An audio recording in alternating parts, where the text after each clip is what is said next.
أشهد أن لا إله إلا الله وحده لا شريك له وأشهد أن سيدنا محمدا عبده ورسوله اللهم صل وسلم وبارك على سيدنا محمد وعلى آله وأصحابه ومن تبعهم بإحسان إلى يوم الدين اللهم اشرح لنا صدورنا وحسن أخلاقنا ويسر لنا أمورنا اللهم ارزقنا الفهم والعلم والحكمة والعقل برحمتك يا أرحم الراحمين والحمد لله رب العالمين. Amma ba'd. Yang saya muliakan dan saya hormati Gusti Surau, tuan-tuan imam, tuan-tuan guru, para ustaz, para ilmuwan, dijatuh kuasa surau dan seterusnya yang saya hormati dan saya muliakan tuan-tuan, puan-puan, muslimin, muslimat yang dirahmati Allah Subhanahu wa taala sekalian. Alhamdulillah kita bersyukur pada Allah Subhanahu wa taala dan malam ini kita teruskan pada muka surat 112 pada perkara yang ketiga.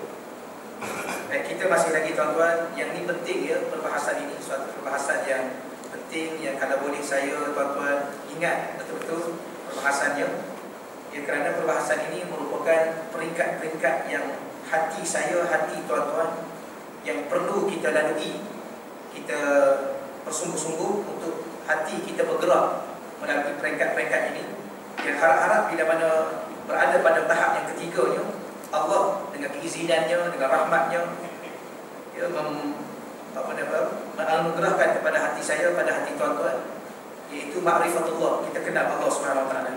Jadi saya ulang sedikit tuan-tuan, kita sekarang membahaskan di bawah tajuk tauhid amali, iaitu tauhid yang kita bahaskan dari sudut penyaksian hati, di bawah tajuknya melihat Allah dengan penyaksian mata hati. Jadi saya dengan tuan-tuan nak perlu lalui, ataupun hati saya, hati tuan-tuan dan puan-puan perlu lalui 3 peringkat.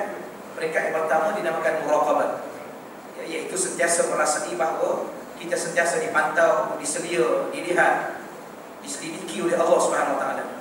Yang keduanya kita dah bahas juga yang dinamakan musyahadah. Ya, moga-moga hati saya, hati tuan-tuan ada satu rasa, ya, ada satu perasaan yang dinamakan syuhud, iaitu penyaksian Allah terhadap mata hati kita. Dan insya-Allah pada malam ini peringkat yang ketiganya iaitu peringkat ma'rifatullah. Ya, adapun natijah daripada musyahadatullah, ya, natijah ataupun hasil daripada musyahadah Allah, iaitu penyaksian Allah dengan mata hati kita, adalah seseorang itu mengenal Allah. Itu natijahnya.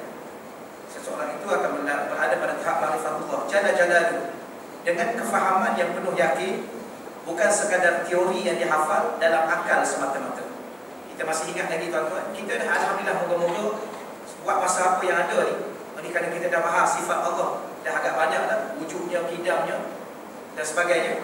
Moga-moga hati saya, hati tuan-tuan, akal saya, akal tuan-tuan sudah cukup faham. Dan akal kita sudah cukup yakin dengan apa yang kita bahaskan. Soal sekarang kita ada satu lagi anggota yang nama dia hati, untuk menggerakkan pula hati itu ke arah yang lebih tinggi, ke arah yang lebih jauh, yang moga-moga lebih mengenal Allah Subhanahu wa taala. Bahkan ma'rifatullah ini dihayati dalam segenap kehidupan melalui syuhud. Bahkan ma'rifatullah, kita kenal Allah, dihayati dalam segenap kehidupan kita melalui syuhud. Apa makna syuhud? Kita dah ulang kali, banyak kali dah kita ulang, iaitu penyaksian dan penghayatan rasa hati. Ya, moga-moga makin banyak, makin bertambah, makin meningkat rasa gerunnya kita pada Allah, dengan rasa segala-galanya dengan Allah, yang berkekalan kepada keagungan Allah, ya, berkekalan dengan keagungan Allah Jalla Jalaluhu. Allah Subhanahu wa taala berfirman, jelas ini tuan-tuan ya. Allah Subhanahu wa taala berfirman, tara a'yunahum tafidhu minad dam'i mimma arafu minal haqq. Tara, kamu akan lihat, a'yunahum, ya, mata mereka, tafidhu minad dam'i, akan mencucurkan air mata, mimma arafu minal haq, yang disebabkan al-haq yang telah mereka kenali.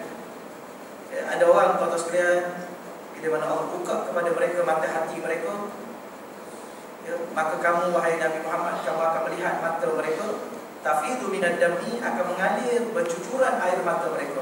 Kenapa? Mimma, daripada sebab, ya, dengan sebab arafu, mereka telah mengenal minal haqqi, iaitu al-haq, Allah Azza wa Jalla. Ya, sebab tu para alim ulama ni tuan-tuan, kita nak kata apa ya? Ulama besar, ulama-ulama yang berada pada tahap arif billah, mereka lebih banyak menangis daripada ketawa. Bukan mereka tak ketawa, ada waktu-waktu mereka ketawa, tapi nak banding dengan menangis, mereka lebih banyak menangis. Kenapa? Karena mereka dah cukup kenal Tuhan dan mereka cukup gerun dengan Tuhan.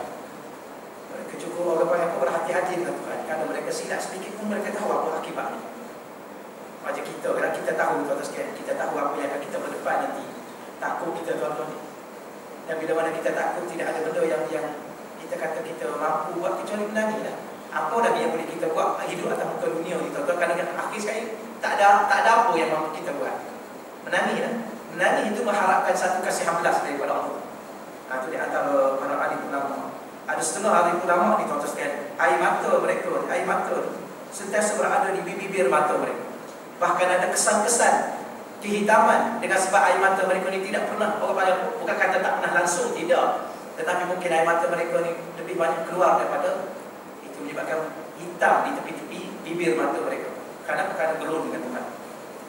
Moga-moga saya, moga-moga Tuhan itu, insya-Allah.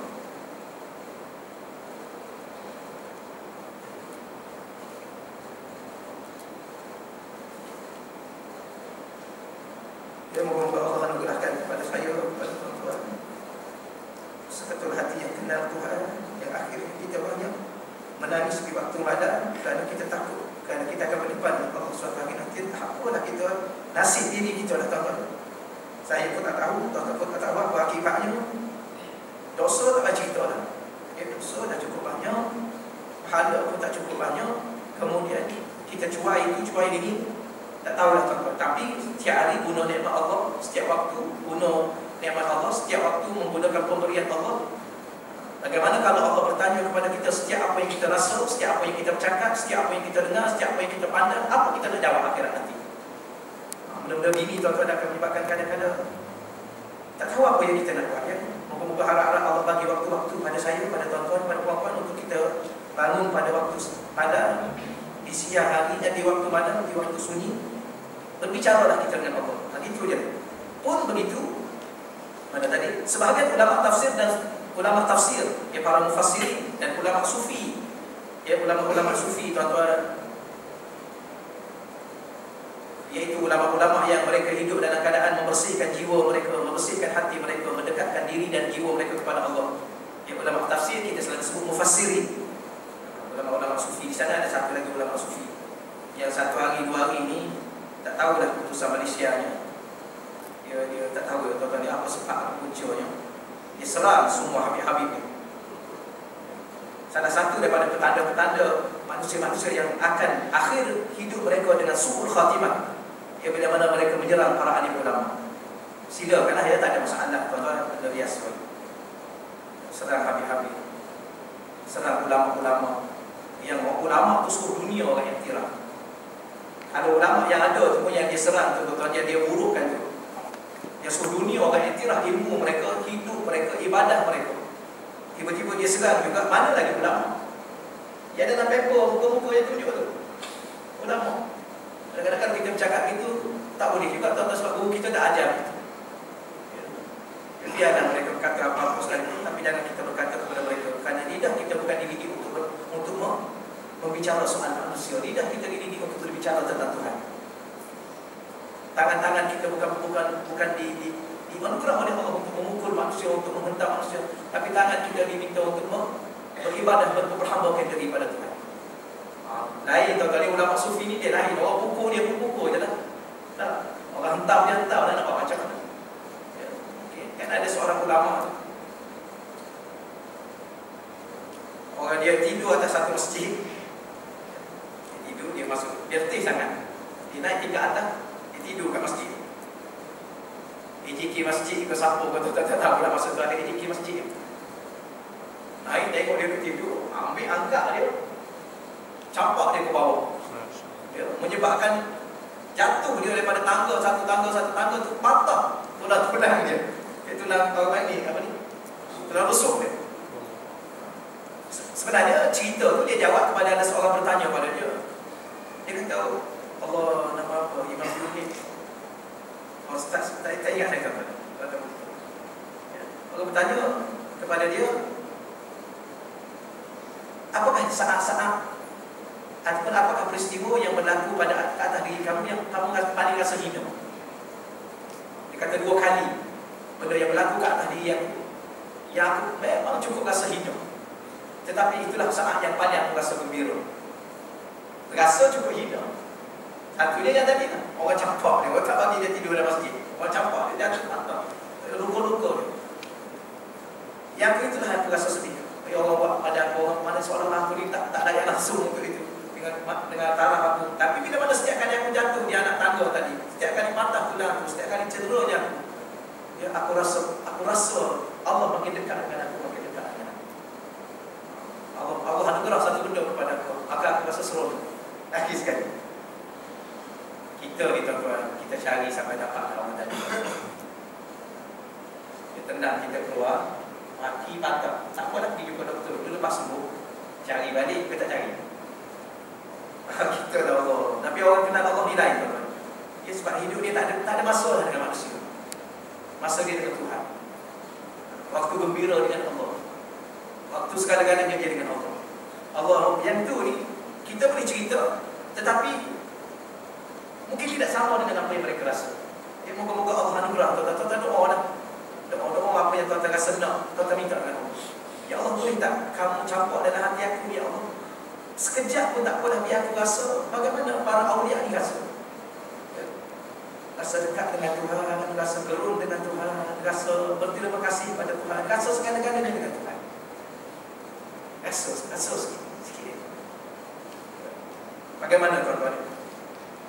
Dan kemudian sebenarnya dia seorang sebahagian ulama tafsir dan sufi mentafsirkan al-haq dalam ayat itu dengan Allah. Ya, tidak ada sesuatu yang lebih benar kecuali Allah. Dan sebahagian yang lain menafsir sebagai Al-Quran.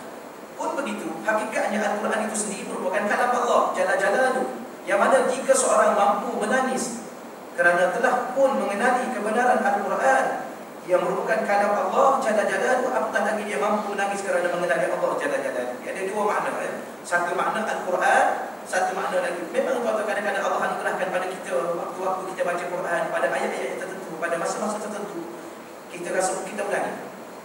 Ya, dalam sembahyang pun kita pernah menangis dengan imam-imam tertentu baca ya Allah dengan merdunya suara dia. Tapi sebenarnya orang lain penyanyi pun merdu juga suara dia.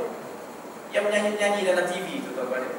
Yang dia adunkan lagu-lagu tu merdu tapi tak sampai menangis kita. Ya, suara-suara siapa yang dalam TV kilauan emas kan. Sedap suara dia tuan-tuan. Tapi adakah sampai menangis kita? Tak adalah sampai menangis. Kalau orang menangis kerana kilauan emas, kita tahu dah apa yang dia faham hidup atau apa dunia. Kita pun tak tahu dah apa cerita dia. Dia tengok cerita ustaz menangis, ya Allah. Ya, siapkan dia ustaz. Dia nak kahwin tapi ayah dia tak bagi ustaz. Menangis dia. La haula wala quwwata illa billah. Apa yang dia faham erti sebuah kehidupan ni pada sebuah TV yang cerita hidup ustaz. Allahumma shalli ala sayyidina Muhammad. Harap tidak pada saya lah tuan-tuan ya. Tidak pada anak cucu kita lah insya-Allah. Yang telah berlalu itu biarlah dia berlalu. Qad madha ma madha. Ya, kata orang Arab, yang berlalu itu biarlah berlalu. Tapi bila mana kita dengar imam-imam tertentu baca Quran, ya, kadang-kadang waktu-waktu biasa, apatah lagi waktu tahajud, tuan-tuan mengalir air mata kita. Kerana itulah yang Allah bagi sedikit rasa. Moga-moga Allah teruskan memberi rasa itu. Ya, biar berterusan sampai kita bertemu dengan Allah. Tapi ada waktu yang keduanya di ada terjemah Allah. Kerana Al-Quran dengan Allah itu ada satu. Kalam Al-Quran adalah kalam Allah. Ya, kalam Allah adalah sifat Allah. Sifat Allah adalah apa yang ada pada diri Allah. Kerana sifat dan diri Allah itu tidak pernah berpisah. Ya, sifat. Dulu bahasa lama dulu, sifat itu tidak pernah bercerai tanggal dengan zat. Itu bahasa lama. Ya, kita ni ada bercerai tanggal kan? Dulu kedekut dah bercerai daripada kita. Yang adanya pemurah. Ke masih ada lagi kedekut? Ke ada kedua-duanya sekali? Tapi ada waktu kedekut itu hilang. Tidak pada diri Allah dan Allah tidak ada kedekut. Yang ada Allah pada diri Allah ada pemurah. Tapi sifat Allah tidak pernah bercerai tangan dengan diri Allah. Maka Quran itu adalah sifat Allah. Maka sesiapa yang baca Quran boleh menangis. Bagaimana pula kalau dia kenal Allah setelah tentu jauh dia akan menangis. Jauh lebih banyak, jauh lebih lama, jauh lebih terasa dengan Allah. Baik, kemudian ma'rifatullah itu, mengenal Allah itu permulaannya adalah penghujung bagi musyahadah. Musyahadah tuan-tuan kita kena ingat ini, kita baca dulu ya. Iaitu zauk, rasa kerohanian terhadap mata hati kita terhadap Allah Subhanahu Wa Taala. Jadi bila mana pada akhirnya musyahadah itu, dia penyaksian dengan mata hati kita itu, rasa terhadap Allah itu berada pada satu kemuncak, dan disitulah permulaan ma'rifatullah, dan disitulah permulaan kasyaf. Ya.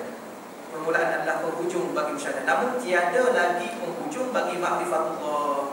Dan bila mana kita telah sampai kepada tahap ma'rifatullah, kenal Allah dengan mata hati kita, ketika itu tidak ada penghujung bagi mengenal Allah. Kerana Allah SWT tidak ada batasan.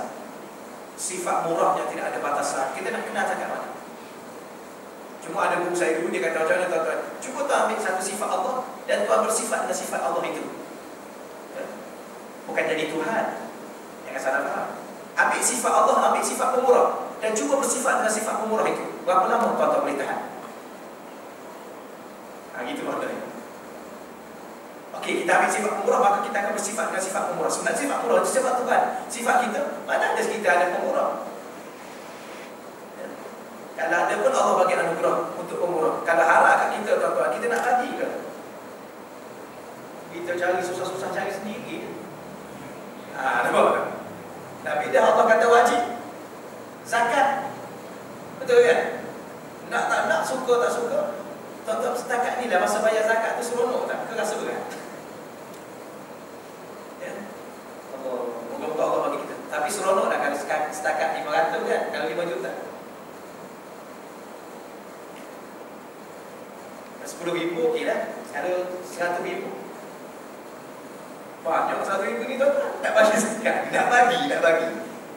Ada pulangan? Tak ada pulangan kan? Allah.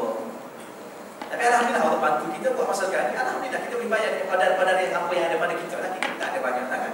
Tapi ada bagaimanapun, dia mana tak pernah tuan-tuan tak kita bincang banyak sangat ya. Tapi oleh kerana Allah itu, tapi kita dah sebut lagi sekali bahawa bila mana kita bersifat dengan sifat Allah ya, kita pinjam, kita katakan cuba bersifat pemurah. Lama mana boleh pemurah? Banyak mana boleh pemurah? Dengan siapa kita boleh pemurah? Kadang-kadang kita boleh pemurah dengan orang yang berterima kasih, orang yang tak terima kasih. Kita bagi sekali tak terima kasih, bagi dua tak terima kasih, ketiga kali kita senang gugur daripada senarai pemberian kita, dah gugur dah. Kan? Itu kalau tak terima kasih. Kalau dia lawan kita balik, dia guna duit kita tu balik, lawan kita balik. Kita bagi zakat kat dia, tiba-tiba dia guna duit itu untuk lawan kita balik, hina kita, rosakkan rumah tangga kita, nak bagi lagi tahun depan. Allah.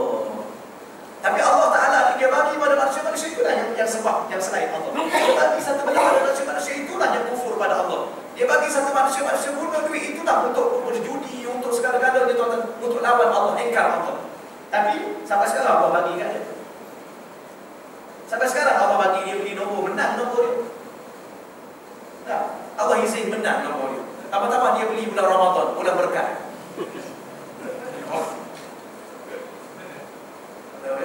Ada orang tahu tadi beli nombor bulan Ramadan sebab berkat. Harap-harap dengan bulan Ramadan itu kena 1 juta, 1,000 berkat. Bulan berkat takkan tak nak beli. Bulan lain beli. Allah. Tapi Allah bagi dia menang teman-teman. Allah bagi. Cuba tanya. Nombor paling kena sekali menang paling ramai sekali. Allah. Boleh tuan-tuan. Maka bila mana kita dah sampai satu tahap mengenal Allah, maka ketika itu tidak ada penghujung. Allah akan bawa kita, jauh lebih dalam agama ini. Ketika itulah tuan-tuan tidak ada erti sebuah kehidupan ini. Bila mana tidak bersama dengan Allah, dan bila mana dah bersama dengan Allah, mengenal Allah, kita tak nak dah yang lain-lain. Okay. Tapi masalah sekarang ni yang kita nak lagi ni, sebab kita belum cukup kenal, ataupun mungkin tak pernah kenal lagi pun. Mungkin saya dengan tuan-tuan ni tak pernah kenal lagi Allah, cuma mengaku kenal. Ataupun kalau kenal pun kenal secara ilmu, senyap kenal dengan akal, bukan kenal dengan rasa kerohanian, zauk, ya, rasa. Tidak. Lain tuan-tuan, kalau kita kenal dengan rasa, kita tak nak tinggal daripada itu. Macam tuan pergi satu kedai, orang tu cerita, kedai tu tuan kalau nak makan tom yum pergi kedai. Kenapa tom yum dia sekian. Faham. Tahu okey. Tapi ada rasa tak. Tengok nak duduk kan. Bila nak pergi tengok nak duduk. Tapi kalau tuan pergi rasa sekali, memang betul-betul sedap, tak pernah jumpa macam ni. Rasa betul takkan tinggal. Minggu depan pergi lagi. malam besok ni lagi. Bila mana dah rasa, kalau tak tinggal. Betul? Ya sedap, ya sedap. Ya tak sedap memang tinggal. Ya sedap. Ini secret recipe ni apa cerita pula ni? Sedap tuan-tuan. Sedap saudara. Aduh. Sekarang ni kita tengok tuan-tuan dah banyak kali dah berlaku pada saya, pada tuan-tuan. Buat masa hari ini saya rasa tidak ada yang lebih halal lah. Orang rumah kita masak itu je lah. Itu je lah tuan-tuan. Yang kita kerja dengan titik peluh kita pergi beli masak, isteri kita pergi beli, kita bawa balik rumah, isteri kita masak dengan air, paip yang bil yang kita bayar. Itulah yang paling baik sekali untuk kita masukkan dalam diri badan kita dengan itu je lah. Ataupun makanan yang ada kat masjid, nanti Ustaz makan kat masjid tak laku pula, macam mana Ustaz? Masa kat masjid insya-Allah barakah lah di rumah Allah. Ya. Bawa dia awal sikit biar dia dengan azan. Bawa makanan yang nak makan malam ni awal sikit biar dia dengan azan, dengan zikir, dengan apa. Berkat insya-Allah. Tapi kalau kat kedai tu pula pasang lagu Hindustan pula tuan-tuan. Kemudian yang memasak tu pun tak tutup aurat, yang bawa kat kita pula apa? Yang dedah aurat habis dah yang tu, habis. Tak ada apa dah. Tapi yang duduk kat sana tu yang secret tu. Dia rahsia apa kat kita pun tak tahu dah. Tuan-tuan, kita pergi kan? Pergi. Dia dah kata secret. Dia masukkan apa kita pun tak tahu dah. Pergi. Mana boleh kita makan benda yang kita tak tahu? Jangan siasat makanan tu, tapi nak kena tahu. Nak kena tahu, sembelih tak? Sembelih, okey. Tak apa. Nak pergi beli ni, nak kena tahu ayam sembelih. Okey lah. Jangan pula tanya, ayam sembelih tak? Sembelih. Sembelih kat mana ya? Ada kat Kota Kemuning. Siapa sembelih? Pak Mat sembelih. Pak Mat sembahyang surau mana? Yang tu tak payah lah. Tuan-tuan, itu dia panggil bukan nak tahu dah. Itu selidik. Kau pernah buat ayam? Tapi kalau Sayyidina Ali, dia tanya. Sayyidina Ali karramallahu wajhah. Satu hari dalam peperangan, berhenti rehat sekejap. Bila mana berhenti rehat sekejap, kawan dia kata, wahai Sayyidina Ali, mari kita makan dengan kami ni. Kenapa nak makan dengan kamu? Roti kami ni, ya, roti yang baik sikit. Gandum yang baik sikit. Dia kata, tak apalah, aku pun ada roti yang mesti. Tapi dia kata, tak apalah. Ya, kamu makan roti kamu, aku makan. Sebab, kenapa wahai Sayyidina Ali, kenapa kamu nak makan roti kamu? Ya, roti ni aku tahu. Ya. Aku tahu siapa yang tanam gandum tu. Aku tahu siapa yang ambil gandum tu. Aku tahu siapa yang kisar gandum tu. Aku tahu siapa yang masak, yang beli gandum, yang masak roti tu. Kemudian aku tahu pula siapa yang masukkan dalam uncang. Dan uncang ni pun aku tahu uncang siapa yang buat. Sudah. Betul. Allah. Dia sahabat-sahabat Nabi ini tidak semua yang betul-betul kenal Allah, tapi mereka kenal Allah. Dan semua mereka sampai tahap mengenal Tuhan. Tapi ada yang disebut kibarus sahabat, kibarul ulama min kibari sahabat. Ya. Kibarul ulama besar di kalangan sahabat-sahabat Nabi. Sahabat Nabi itu dia punya ada kibar as-sahabat, ada sahabat-sahabat besar. Di kalangan sahabat-sahabat yang besar itu ada kibarul ulama min as-sahabat. Ada ulama-ulama besar di kalangan sahabat Nabi. Siapa? Sayyidina Ali. Antara je lah. Sayyidina Ibn Abbas. Mana antara? Mereka ni sampai tahap ni. Gandum tu pun dia kira siapa yang tanam tu pun dia kira tanah siapa. Yang kita beli beras siam tu kan, contohnya. Siam ada tu. Semayang kan tu. Tak confirm dah beras siam. Mana ada orang siam semayang? Ada orang siam semayang kat toko dia. Dia tu lah dia sediakan beras untuk kita. Oh, kalau kira tak habis tu. Sebab tu dia amat dia tanam sendiri. Untuk bela sendiri. Setakat mana yang bela, yang ada beli, yang beli juga. Mana ada satu madrasah, tuan-tuan, semua dia itu sendiri. Ada tukang masak dia sendiri. Ada jadual makanan dia sendiri. Kat kedai luar, padahal tuan-tuan sekali madrasah, keluar sikit ada kedai, keluar banyak ni. Itu pun Habib Omar tak galak dimakan. Kadang-kadang kita lapar sikit, ya, kantin lapar sikit, kita pun lapar, kita pergi makan kat luar. Kadang-kadang abang-abang lama kata, Habib Omar tak apa suka kita makan kat sini. Padahal kedai itu tepi madrasah, tapi di bahagian luar. Di madrasah tu tuan-tuan ada pagar. Madrasahnya ada pagar. Ya. Kadang-kadang gah tu dia terlepas panas, dia terbuka pagar tu. Keluar lagi tu, tuan-tuan pelajar Malaysia kan banyak duit. Keluar makan kat luar, makan kat luar, Habib Omar tak suka makan kat luar. Luar tu pintu aja. dia belajar dalam itu juga. Jaga dia belajar. Orang yang jaga anak murid dia tuan-tuan qiyamul lail tiap-tiap malam. Orang yang jaga anak murid dia khatam Quran seminggu sekali. Sebelum makan tengah hari dia jaga anak murid dia khatam Quran satu juzuk Quran. Zikir pagi, petang, siang, malam zikir. Sesat. Lepas tu kata, ni dah video gini. Kamu pergilah tengok sendiri apa cerita. Ni tuan-tuan. Tapi tak tahulah kenapa. Tapi ada setengah orang kata urusan Malaysia ni sebab dah lama sangat orang tak baca. Orang dah baca WhatsApp. Tu dia membuat isu-isu yang nak suruh orang beli. Haram beli tuan-tuan sebenarnya. Minta maaf kalau tuan-tuan ada tidak sama. Haram beli utusan Malaysia yang menghina para alim ulama. Kalau boykot tak lama kena bala dah tuan-tuan. Kita ni lawan ulama boleh, tapi pastikan ulama tu, ni jangan salah faham ni. Lawan ulama boleh, hina ulama boleh. Boleh apa? Boleh dosa. Tapi jangan sampai kita lawan, kita hina ulama tu aulia. Aulia habis dah kita. Yang kita hina tu aulia, Allah istihab perang dengan kita. Allah istihab perang. Ada satu hadis ke tak, kita pun dah tahu dah, itu semua sedikit peringatan tuan-tuan, orang yang sampai tahap mengenal Tuhan. Tapi bagi dia tidak ada masalah. Ya, bagi orang-orang tertentu, orang yang kenal Tuhan, macam kita lah, macam kita duduk sibuk dengan Tuhan, kita tak sibuk, macam kita duduk sibuk dengan orang rumah kita lah. Tak sibuk dengan orang lain lah kan? Ada lagi sikit-sikit. Kita duduk dengan anak kita, dengan ayah kita, tak ada apa lah. Baik, kita teruskan sikit lagi lah tuan-tuan. Nanti nampak pula tak habis juga ni. Tapi ini sekadar bicara tuan-tuan, bicara ma'rifatullah. Hakikat sebenarnya bila mana Allah sendiri mengizinkan saya, mengizinkan tuan-tuan untuk kita mengenal Allah. Ma'rifatullah itu permulaannya adalah penghujung bagi musyahadah. Namun tiada pula penghujung bagi ma'rifatullah. Kerana pengenalan tentang Allah Jalla Jalaluhu tiada batasannya. Kerana hakikatnya tiada batasan. Hakikat Allah itu sendiri tidak ada batasan. Pada ilmunya, pada segala-galanya, tiada sesiapa yang ilmunya meliputi hakikat Allah. Allah itu sendiri tidak ada batasan tentang hakikat ketuhanan. Kemudian tiada sesiapa yang ilmunya atau muka dunia ini meliputi seluruh tentang hakikat Tuhan Jalla Jalaluhu. Tidak ada. Ya. Kecuali kata sebut, kecuali dia kita kata kekasih Allah yang bagi Rasulullah SAW. Dan Rasul ini berada pada tahap kamalul yakin.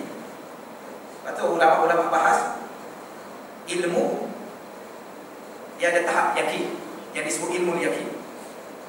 Tapi yakin itu sendiri dia ada beberapa tahap. Ada satu kitab dia bahaskan kepada kita tuan-tuan dia. Apa makna ilmu? Ilmu ni ialah suatu pengetahuan yang saya pernah sebut pada tuan-tuan, saya sudah balik. Okay, saya pernah sebut. Ilmu ni ialah suatu pengetahuan. Yang pengetahuan itu sama dengan realiti, sama dengan perkara yang sebenar. Pengetahuan kita itu betul, tepat dengan perkara yang sebenar. Pengetahuan kita tentang dunia contohnya, maka bila mana kita bagi tahu pengetahuan kita pada orang, betul itulah dunia. Contoh kita kata dunia ni bulan. Tuan nak tahu tak pengetahuan tentang dunia? Tahu sikit-sikit lah. Apa pengetahuan tuannya? Dia adalah bulan. Betul tak? Betul. Maka itu ilmu. Tuan tahu tak kereta? Kereta ada berapa tayar? Tahu. Kereta ni dia ada 4 tayar. Betul lah. Betul dengan realiti. Ada kereta ada 1 tayar. Dia dengan realiti. Tapi ada ulama kata apa makna ilmu? Ilmu ni ialah suatu pengetahuan yang betul dengan realiti. Kemudian nak kena ada dalil baru dia jadi ilmu. Kalau betul dengan realiti tak ada dalil, maka tidak lagi dinamakan ilmu. Dalil itu sekalipun dalil yang tidak muktamad. Jadi katakan dalil zanni, dalil tidak muktamad. Tapi ada orang dalam muka dunia ni tuan-tuan, pengetahuan dia betul dengan realiti, berserta dengan dia boleh bawa dalil. Dalil itu dalil qat'i, dalil muktamad. Maka yang ada pada dia bukan setakat ilmu, tapi ilmu yakin. Yakin. Dia panggil yakin. Ya. Maka yakin itu dia ada beberapa tahap. Dia ada beberapa tahap. Ya. Ilmu yakin, kemudian dia tahap dia ainul yakin, tahap dia hakul yakin, tahap dia satu lagi dia panggil kamalul yakin. Tapi para ulama kata kamalul yakin ini ialah tahap-tahap nabi-nabi dan rasul-rasul. Maka Maka di situ mungkin Allah ataupun Nabi kita Muhammad SAW yang Allah anugerahkan kepada dia, maka mungkin dia tahu ilmu dia tentang Allah dan memberi faham kepada tentang hakikat Allah. Selain daripada Nabi kita Muhammad, tidak pernah ada atas muka bumi Allah ini ilmunya meliputi hakikat Tuhan. Oleh kerana itulah ma'rifatullah seorang itu akan terus meningkat kerana tiada sempadan sesama seseorang dalam mengenal Allah Jalla. Sebab awliya-awliya itu sendiri tuan-tuan, dia ada wali-wali, dia wali-wali kutub. Dia panggil kutubul akhtar. Dia ada gelaran dia nujabah. Ini gelaran, tuan-tuan sekalian, gelaran yang ulama bahas pada tahap-tahap mereka. Macam Imam Ghazali, Hujjatul Islam, macam Imam tertentu Sultanul Ulama. Itu gelaran yang mana macam kita sendiri lah tuan-tuan. Kadang-kadang kita ni ada profesor. Ni Profesor Madya. Apa bezanya? Profesor juga, tapi kenapa yang tu Madya ni? Bawah sikit kan? Kat Madya bawah sikit, kemudian profesor. Yang tinggi sikit profesor apa? Associate. Profesor Diraja. Associate. Itu saya pun tak kerti nak sebut. Ada tinggi lagi. Ada berapa tahap profesor ni? Ada 3, 4. Tuan-tuan, yang ni bidang tuan-tuan lagi tahu lah. Saya tak tahu ni. Ada 4. Adakah yang keempat ni dia mengenal Tuhan lebih tinggi daripada yang lain-lain? Ya. Contohnya tuan-tuan, saya tak tahu ni tuan lebih tahu dalam bidang, tapi tak bagi tahu ni ulama pun gitulah. Aulia-aulia pun gitulah. Betul lah kaedah itu memang kita tahu. Benda yang tak boleh kita sangka kita boleh terima, tak masalah. Doktor pakar sendiri pun sama-sama pakar jantung pun ada lain kan? Kesama. Ada yang atas sikit ni atas. Siapa dah aulia ni? Yang aulia ni adalah orang-orang yang mengenal Tuhan, kekasih Allah. Maka mereka itu sendiri bertahap-tahap. Dia punya pengenalan Allah, kerana mengenal Allah itu tidak ada sempadan. Ada orang Allah bagi dia lebih jauh yang disebut Sultanul Aulia. Ada orang ditahu Sultan Aulia, yang ketua Aulia, yang disebut wali-wali kutub, ya, wali abdal dan sebagainya. Baik, kemudian ada pun antara jalan seseorang mencapai ma'rifatullah setelah melalui muraqabah. Kena lalu situ dulu tuan-tuan. Moga Allah bagi rezeki pada kita, hati kita sentiasa dengan Allah. Dan musyahadah, ya, sentiasa menyaksikan Allah, rasa menyaksikan Allah adalah dengan berkekalan kebersamaan hati dengan Allah. Hati ini sentiasa dengan Allah. Yang ini dia perlu kepada yang kita sebut 2 perkara tadi, tuan-tuan. Istiqamah wal mujahadah. Tuan-tuan nak kena ada zikir hati. Zikir hati ni kena sentiasa ada. Peganglah tasbih tuan-tuan. Kalau tak nak pegang tasbih, pegang yang pici-pici tu. Dia panggil apa yang tu? Ada yang tu cincin sekarang kan? Ada seorang tu kita pegang kat tangan, dan sebelum dia cincin dah sekarang. Dia cincin. Pakailah cincin itu pun. Jadi kita ingat Allah. Sebab ada setengah orang dia tak boleh terima pegang tasbih. Tak, dia kata bid'ah. Nabi pun tak pakai tasbih. Habis yang kat Mekah tu jual benda bid'ah. Kenapa? Kalau tasbih tu zaman Nabi tak ada. Yang ni lagi lah dah. Dia pakai yang counter. Ada zaman Nabi. Siapa makan? Saya nak makan. Lepas tu kan kena saya pelik dengan setengah-setengah ustaz yang sempit pemikiran dia tu. Ya terbaru. Ya. Kita kalau macam tu jangan datang masjid. Naik kereta. Dia kata kereta tak, kereta ni dunia. Kalau dah bawa pergi masjid, ibadah lah tu. Kau perjalanan pergi masjid bukan ibadah. Perjalanan pergi masjid ibadah kata Allah. Setiap langkah yang kita langkah, gugur satu dosa, Allah tambah satu pahala, Allah bebaskan kita daripada neraka. Setiap langkah. Maka tuan-tuan, anak hendak tuan-tuan bawa kereta, lagi banyak tayar dia. Setiap kali pusing tayar tu, 4 biji tayar. Dikira semua tu. Setengah ustaz saya kata dia kira. Lepas tu tuan-tuan kalau beli kereta yang banyak tayar sikit. Tak ada macam tu, tak ada tuan-tuan. Tapi kereta, mana ada kereta banyak tayar? Yang banyak tayar tu trailer boleh lah. Boleh lah, jangan-jangan bawa trailer. Trailer pula, trailer yang tak sport ke apa? Yang banyak tu, lagi tu bawa yang tu. Tak ada dah, tapi dikira. Kenapa? Kerana dia perjalanan ke rumah Allah. Perjalanan itu perjalanan ibadah. Tapi kenapa tak bawa unta? Kerana dikatakan soal bid'ah ni soal ibadah. Soal dunia tidak terlibat dengan bid'ah. Tak adalah kata, ini yang terbaru pula ni, yang seorang ustaz tu. Dia hurai waktu isyak sampai pukul 12 sahaja. Sudah. Waktu isyak sampai pukul 12 sahaja. Kecuali dia tertidur 10 pukul 12, dia bangun boleh sembahyang. Dia tidak terlepas dia sembahyang isyak. Qadha lah dia. Yang saya mak empat mazhab ni semua dalil-dalil tidak kuat. Yang saya baca ni dalil yang kuat. La haula wala quwwata. Tak dapat. Tak ada rasa cinta itu dunia sekarang, tuan-tuan. Dunia sekarang kalau saya dengan tuan-tuan tidak bergantung terus kepada Tuhan, habislah kita. Dunia fitnah, dunia ujian. Gitu dah.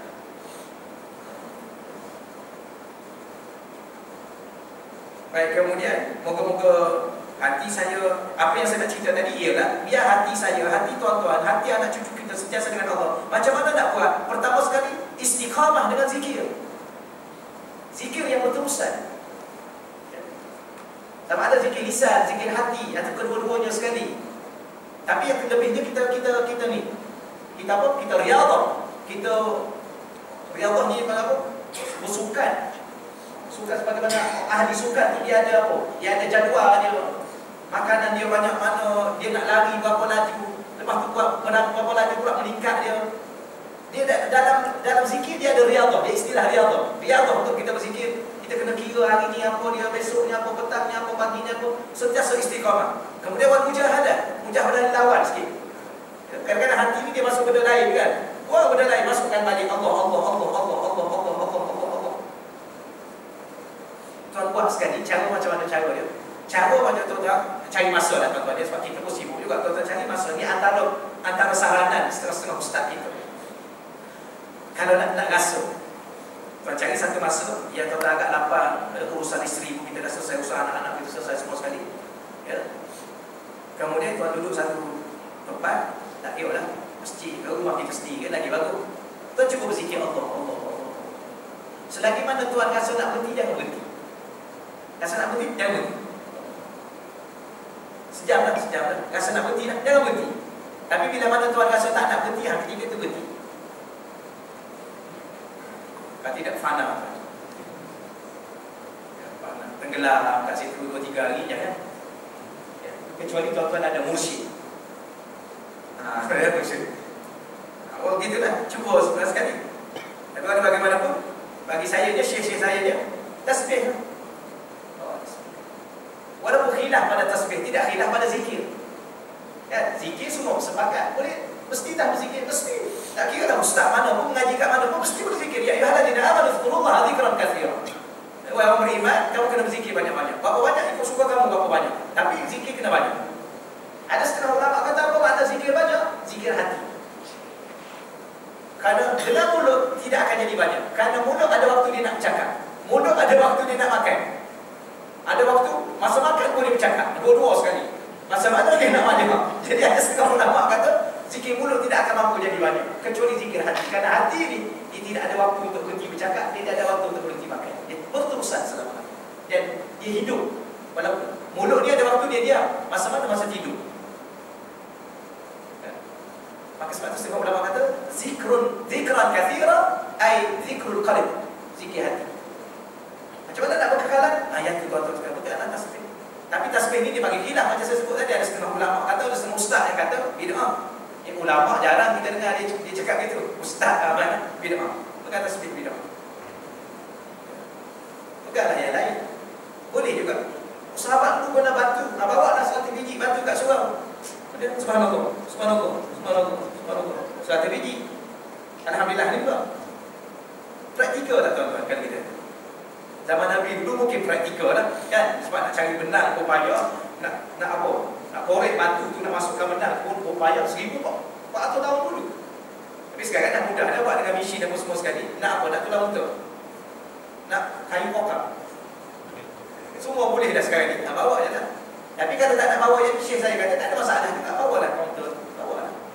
Dia jadi pegang ke, dia jadi ikat kat tangan tu, daripada janji ingat Allah. Itu yang dikatakan makrifah itu akan berkekalan bersama hati dengan Allah. Dan hati tidak berpaling kepada selain daripada Allah. Ya, jangan hati kita berpaling kepada selain Allah. Moga-moga begitu tuan-tuan. Banyak hati saya, banyak hati tuan-tuan berpaling kepada selain Allah. Yang ni Allah tak nak. Allah ni sebab Syekh saya sebut tuan-tuan, Syekh Yusuf. Saya sebut Syekh ni sebab kita mengaji dengan dia, kita faham dengan dia. Ya, ada orang kata, sikit-sikit Syekh dia, sikit-sikit Syekh dia. Bila nak sebut Nabi, orang sebut guru pun dia marah. Kalau tuan macam tu tak payah dah sambut hari guru. Sambut satu je, hari Rasulullah. kita sekolah rendah dulu, ya sekolah menengah, sekolah universiti dulu, pedulikan mereka. Ada begitu kalau bercakap gitu, ada akhlak begitu kalau gitu. Ya. Tapi kita sebut guru, bukan apa tuan-tuan, dia nak menjawab isu-isu yang sentiasa ada dalam masyarakat kita. Ya. Dia marah pada sebut guru kita. Ya, cuma kita faham dengan dia, tapi guru saya kata tak sekali Allah ni satu benda je. Dia nak daripada kita. Dia nak kejujuran. Azan. Apa saya kata? Api dah masuk.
Sambung sikit lagi lah tuan-tuan ya, insyaAllah.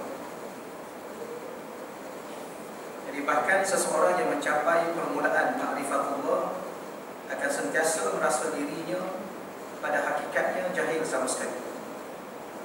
Inilah tuan-tuan ya permulaan. Orang yang telah mencapai permulaan ma'rifatullah, apa yang dia akan mula-mula rasa? Dia merasa dirinya pada hakikatnya, pada yang betul-betul yang sebenar-benar jahil sama sekali. Tuan-tuan, kita sekarang ni rasa dia ada ilmu. Rasa ada ilmu. Sebab apa? Sebab kita ada PhD, kita ada doktor, kita orang panggil ustaz, kita balik daripada Mesir. Kita rasa ada ilmu. Kita boleh baca Quran dengan baik, kita boleh tafsir Quran dengan baik, kita boleh syarah ilmu dengan baik. Maka kita rasa ada ilmu. Sebenarnya tuan-tuan sekalian, ilmu ni kalau bahasa tahap tu dia panggil tahap ilmu. Bolehlah sebut atas nama ilmu, tapi bukan hakikat ilmu.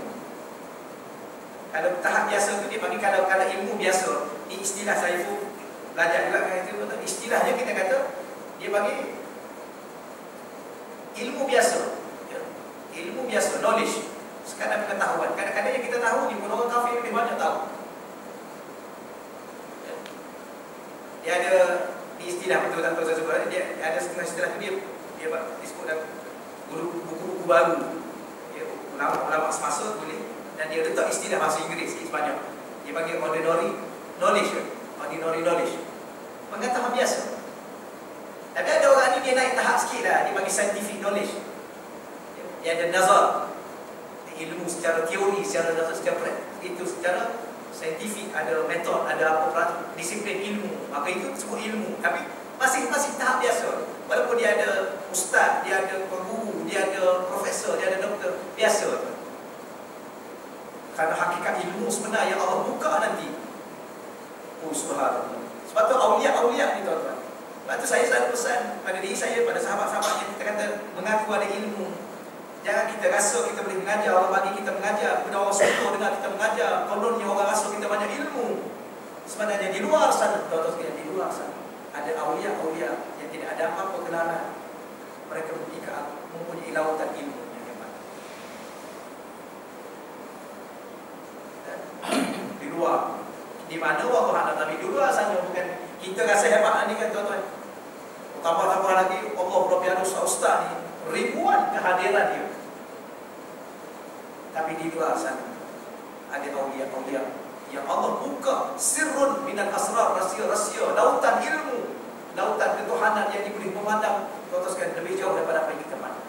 Lautan ilmu yang disebut hakikatul ilmi, hakikat ilmu yang sebenar, yang guru kepada Al-Waqi, Imam Waqi Ibn Jarrah, antara guru Imam Syafi'i. Dia kata al-ilmu nurun wa nurullah la yuhda lil 'asir. Ilmu ini nur. Bila mana nur ni dia masuk dalam hati kita tuan-tuan, akan terbuka, terhijabnya hati ini. Maka hati ini memandang dengan mata hati, maka dia memandang lautan ilmu yang tanpa sempadan. Tambah-tambah bila mana disandarkan lautan ilmu kepada Allah, tuan-tuan, siapakah orang paling berilmu? Orang yang kenal Tuhan. Kalau saya dengan tuan-tuan siapa saja dalam dunia, ada berapa 10 PhD sekalipun, berapa gelaran ustaz orang panggil, kejap ustaz, kejap tuan guru, kejap apa sekalipun, tapi kita tidak mengenal Tuhan, tidak ada apa ilmu kita. Kerana hakikat ilmu adalah ada pada diri Allah. Kadang-kadang orang kafir bijak tu tak nak banding orang Islam itu sendiri.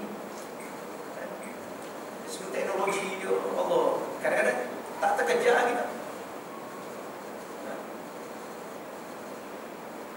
Tapi kenapa Allah ubah dia dalam Islam? Karena tak ada nilai pengetahuan yang ada pada diri ini. Tak ada apa. Tak ada apa. Sebab tu bila mana saya dengan tuan-tuan, kalau Allah anugerah minta-minta sebelum kita meninggal dunia, tuan-tuan, sekejap kita merasai bagaimana kita mengenal Tuhan bila mana Allah bawa kita dalam alam lautan ilmu, lautan ketuhanan ini. Ya, ini istilah tuan-tuan ya. Masuk dalam alam itu, maka ketika itu tidak ada benda yang paling kita rasa ialah hakikat jahilnya kita sama sekali. Jahalun jahil. Dan sebab pun Allah mengatakan, manusia ni siapa? Innahu kana zaluman jahul. Manusia ni jahul, bukan jahlun, jahul. Ya. Dia ada bahasa-bahasa Arab ni tuan-tuan sekalian. Jahil tu biasa je. Ya. Tuan-tuan, saya jahil, tuan jahil. Tapi ada orang ni jahul, tak tahu apa dia ni. Dia batu pun dia sembah, pokok pun dia sembah. Apa benda dia tahu ni? Tak tahulah. Tapi dia loyal sangat dengan mana. Menang dia pergi dalam mahkamah hebat, tapi balik rumah sebab batu. Loyal dia itulah kan. Oi bocah jangan main. Tapi balik rumah sebab batu. Yang tu pula tu subhanallah, kemana berniaga, untung jutawan, bilion dia balik rumah sebab yang kunci tu. Yang tak lah, apa benda ilmu yang ada pada dia yang dia terus.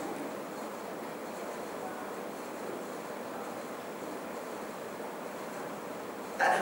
Lepas tu itulah yang akan rajin. Bahkan semakin bertambah pengenalan terhadap Allah, semakin dia merasa hairan dan rasa kebingungan akan keagungan Allah yang tiada bersempadan.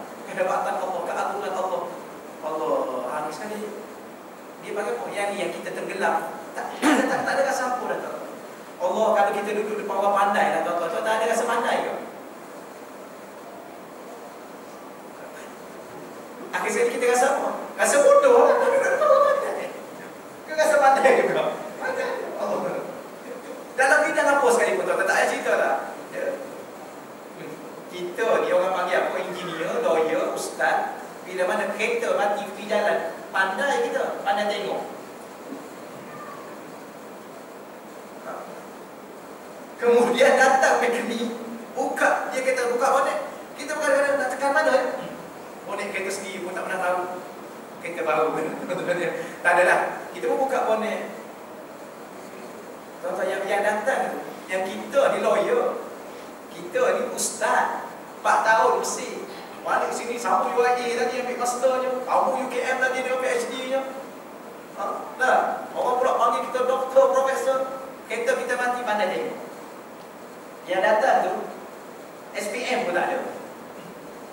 Yang datang tu buka bonet, dia SPM pun tak ada. Tadi pun tengok, tak ada apa ni tuan. Dia pun sapu-sapu pelak tu, dia buka pelak tu, letak, cuba ikut dah. Siapa pandai? Akhir sekali bodohnya. Tuan tak pernah rasa? Tak, dia pernah. Allah aku bodohnya. Pelak tak sapu, lama sangat. Dia ambil. Saya mula-mula beli kereta, kami record kan, dia record. Bawa balik kat tu. Ni nak cerita bodohnya. Tak ada apa. Balik kata bawa kereta kat bapak terbalai, bapak mentua. Okeylah lah, pasal kereta baru. Ayah pun keluar lah. Start ini, tak hidup tuan-tuan. Start tak hidup. Daripada Shah dia balik sana relax aja, tak ada apa. Sampai ke rumah, start tak hidup. Sudah. Macam mana ni? Start tak apa. Kemudian dia pun call lah dekat mekanik dia. Ayah tu jadi mekanik. Call mekanik dia. Mekanik dia tanya. Saya tak tahu kenapa. Ada, dia panggil apa tu yang kecil-kecil tu. Fuse. RM5 fuse tu. RM5. Dia macam ni fuse jadi besar. Habis apa cerita? Tadi nanti saya bawa pergi kedai kita. Berapa ringgit? RM5 je. Dah, Allah. Kecil benda tu tadi RM5 dia letak situ hidup. Allah. Kalau yang kecil itu kita tak tahu, yang besar-besar. Ya alam langit, alam semesta, cakrawala. Allah, apa je yang ada pada saya dengan tuan-tuan? Apa? Sebenarnya apa? Sebenarnya kita bercakap lebih-lebih itu kerana kita belum kenal Tuhan. Itu yang bercakap lebih. Itu yang berlagak tu. Itu yang sampai sekarang tak kira sampai sekarang ni tuan-tuan. Kenal Tuhan, dia balik akhirat nanti Tuhan tanya dia satu soalan, subhanallah, habis dia. Kamu nak masuk syurga, siapa nak masuk? Allah habislah tuan. Sebab tu bahagia Allah, tolong rezekikan pada kami yang ada dalam rumah kamu ya Allah. Pada malam yang mulia ini ya Allah, di rumah yang penuh dengan keberkatan ini ya Allah, sebelum kami bertemu denganmu ya Allah.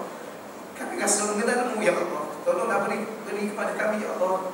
Allah marzukna ma'rifatan ya Allah. Allah marzukna ma'rifatan ya Allah.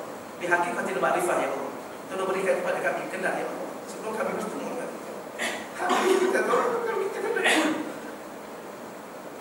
Kalau kita masuk kubur, tuan-tuan habis dari itu, kita nak buat apa?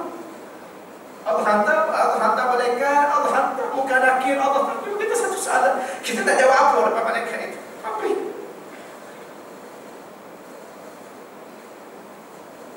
Allah, sebab itulah tuan-tuan dululah sekejap, dan satu masa tertentu saya, Allah bagi rezeki pada saya bangun malam sekejap tuan-tuan, berbicara dengan Allah. Ya Allah, tolonglah betulkan hidup aku ya Allah. Tolong betulkan hati aku ya Allah. Aku sebenarnya aku jahil ya Allah. Tidak tahu dia rasa ya Allah. Orang bagi kita ustaz. Maka kita sombong dengan kita ni ustaz. Tapi kita kata orang awam tu sesat, yang ni sesat, yang ni sesat. Kita semua tak betul. Ustaz apa gitu. Ya ke kita ustaz? Ni gambar ustaz-ustaz tentang berlagak lebih. Habis orang awam tu sesat. Yang ni bid'ah, yang ni sesat, yang ni. Habis dia sesat gambar. Banyak sangat kain ilmu dia. Dia tak kenal Tuhan ya. Kalau dia kenal Tuhan. Kalau dia kenal Tuhan habis. Macam penulis-penulis tu tuan-tuan. Kalau dia kenal Tuhan habis. Walaupun banyak mana ilmu saya, banyak mana ilmu tuan-tuan, sebenarnya memang tak ada ilmu, tak ada apa. Cuma yang kita bercakap, kadang-kadang kita bercakap tu kita tak tahu. Kita bercakap pasal langit, kita pun tak tahu apa itu langit. Kita pun tak pernah pergi tengok pun. Betul tak? Kita bercakap pasal alam barzah. Siapa pernah pergi alam barzah yang berbicara dan dia kembali balik. Tidak pernah. Tapi apa yang dia bercakap itu? Yang dia bercakap itu maklumat daripada Nabi. Betul, memang betul. Tapi dia sendiri tidak kenal sebagaimana yang Nabi bercakap. Tidak. Dia berbicara tentang akhirat, dia berbicara tentang syurga, dia berbicara tentang nikmat syurga. Dia sendiri pun tak pernah sampai di situ. Tapi apa sebenarnya dia bercakap? Dia cakap kosong gitu. Cuma benar tak percakapan dia? Benar, percakapan itu benar. Kenapa? Karena sumbernya sahih daripada Al-Quran, daripada Sunnah. Tapi adakah dia bercakap itu benar? Benar, tapi dia belum tentu apakah itu. Dia mesti boleh tak tahu. Tapi umumnya saya dengan tuan-tuan dan usaha-usaha mana yang ada, tak perlu dia bercakap. Majoritinya tuan-tuan 90%, mungkin 99%, dia tak tahu apa yang dia bercakap. Cuma benar, memang benar. Kerana sumbernya Quran, sumber daripada Tuhan yang Maha Besar. Tapi apa yang ada? Tak ada. Itu yang berlagak sangat pada orang